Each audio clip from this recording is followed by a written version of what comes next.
केरल में एक इलाका है जिसको बोलते हैं त्रावणकोर, आपने सुना ही होगा।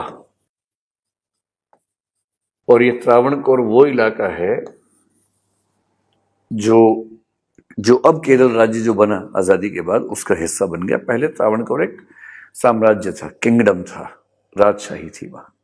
आपको ये समझाने के लिए, क्योंकि मैंने ऐसे कई बच्चों को देखा जो ये समझने को तैयार नहीं होते कि भेदभाव कैसे हो सकता है, जब भेदभाव हुआ तो आपने विरोध क्यों नहीं किया, आपको लड़ना चाहिए था, ऐसी बचकानी बातें कई लोग करते हैं। तो मुझे लगा कि सामाजिक भेदभाव कैसे काम करता है, कुछ एग्जाम्पल्स आपको देकर समझाता हूं। और बहुत विचित्र विचित्र एग्जाम्पल्स हैं, हमारे समाज के एग्जाम्पल्स हैं। और जिस भी एग्जाम्पल की बात मैं कर रहा हूं, इंटरनेट पे उसका नाम टाइप करके सर्च कीजिएगा, पढ़िए उस चीज को, आपको पता लग जाएगा। निम्न कही जाने वाली जातियों के साथ किस हद तक अन्याय हो सकता है, उसका एक एग्जाम्पल त्रावणकोर है। आपको जान के बड़ा आश्चर्य होगा कि त्रावणकोर में 1924 में जाकर एक कानून पूरी तरह से खत्म हुआ। और वो कानून जानते क्या था? मुझे तो बोलते हुए संकोच हो रहा है। ऐसा कानून था कि जो निम्न जातियां थी, निम्न जातियों के पुरुषों और महिलाओं को एक विशेष टैक्स देना पड़ता था। पुरुषों का था हेड टैक्स, सिर का टैक्स। इसका मतलब ये हुआ कि वो अगर अपने सिर को सीधे सीधे लेके चल रहे हैं, उसको कुछ छिपा, मतलब एक खास तरीके से प्रेजेंट कर रहे हैं, तो उनको टैक्स देना पड़ता था। ये तो खैर बहुत अजीब सा नहीं लग रहा होगा, जो ज्यादा अजीब है वो अब बताता हूं। त्रावणकोर के राज्य में निम्न जाति की महिलाओं के लिए एक नियम था। और वो नियम ये था कि वो अपने शरीर के ऊपरी हिस्से को, यानी कि अपने सीने को, अपनी छाती को ढक नहीं सकती थी। और यदि पब्लिक प्लेस की बात कर रहा हूं मैं, सड़क पे भी चल रही हैं, बाजार में भी जा रही हैं, तो वो अपने शरीर के ऊपरी हिस्से को ढक नहीं सकती थी। और यदि वो ढकना चाहें तो टैक्स देना पड़ता था। उस टैक्स का नाम था ब्रेस्ट टैक्स। और ये टैक्स केवल निम्न जाति की महिलाओं पर लागू होता था, दलित और कुछ जो ओबीसी आते हैं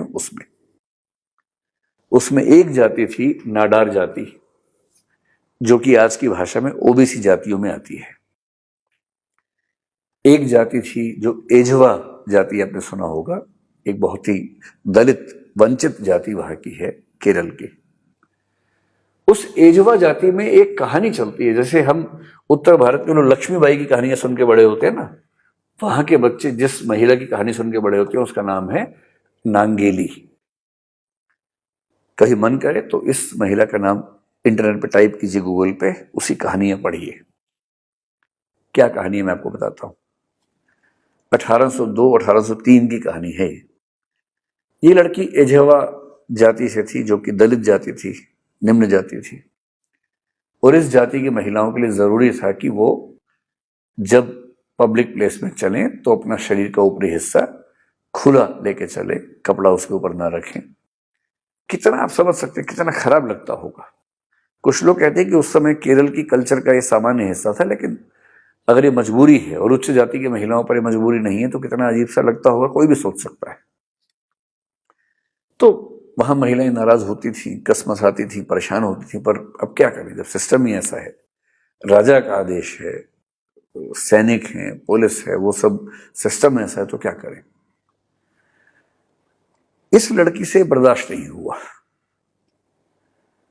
और एक ऐसा प्रसंग हुआ कि इससे जब टैक्स मांगा कि इसने टैक्स देने से मना कर दिया और ये कहा कि मैं तो अपने शरीर को ढक के चलूंगी। बहुत विरोध हुआ, उच्च जातियों की तरफ से विरोध होने लगा कि ये क्या सिस्टम है, ये तो निम्न जातियां इस तरह से बर्ताव करेंगी तो हमारा उच्च होने का मतलब क्या रहेगा। और नियम ये था कि जब टैक्स ऑफिसर आएगा तो एक केले के पत्ते में टैक्स की राशि उसको देनी होती थी। तो जब इसने मना कर दिया तो बात खूब फैलने लगी, राजा तक बात चली गई। फिर नाराजगी बढ़ने लगी राज्य में। तो राजा ने कहा टैक्स ऑफिसर को कि इनके घर पे जाओ, टैक्स वसूल के आओ।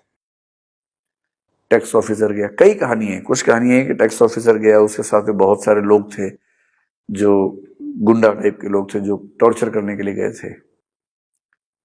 और वहां जाके इतना उसको मतलब परेशान किया गया, हरास किया गया कि तुम वो टैक्स देना ही होगा और नहीं तो तुम्हें पब्लिक प्लेस में ऊपर के हिस्से में कपड़े रखने का अधिकार नहीं होगा। अंत में ये महिला अपने घर के अंदर गई बहुत नाराज होकर। टैक्स ऑफिसर को लगा कि अभी टैक्स लेके आने वाली है, और थोड़ी देर के बाद जब वो आई तो लोग दंग रह गए।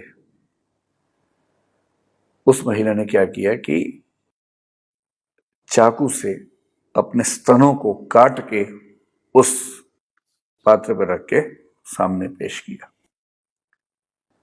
उसने कहा पैसे मेरे पास है नहीं और मैं अब ये नहीं झेल सकती कि मैं समाज में इस तरह से चलूं, तो इससे अच्छा है कि मैं अपने शरीर का हिस्सा ही काट देती हूं जिसको लेके इतना झगड़ा है। इतना खून बहा कि उसके कुछ घंटे में उसकी मौत हो गई। पूरे राज्य में हड़कंप मच गया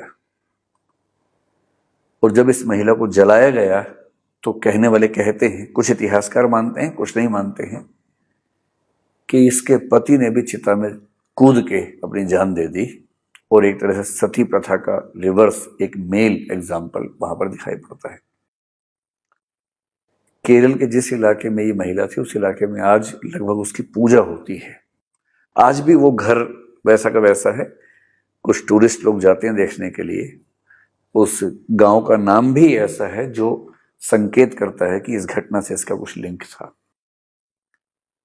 इतना विरोध हुआ कि राजा को अगले दिन घोषणा करनी पड़ी उस जाति की महिलाओं को इस पीड़ा से मतलब उसने रोक दिया और कहा कि अब आपको ये टैक्स देने की जरूरत नहीं है। लेकिन सबके लिए नहीं, उस समुदाय के लिए ऐसा हुआ।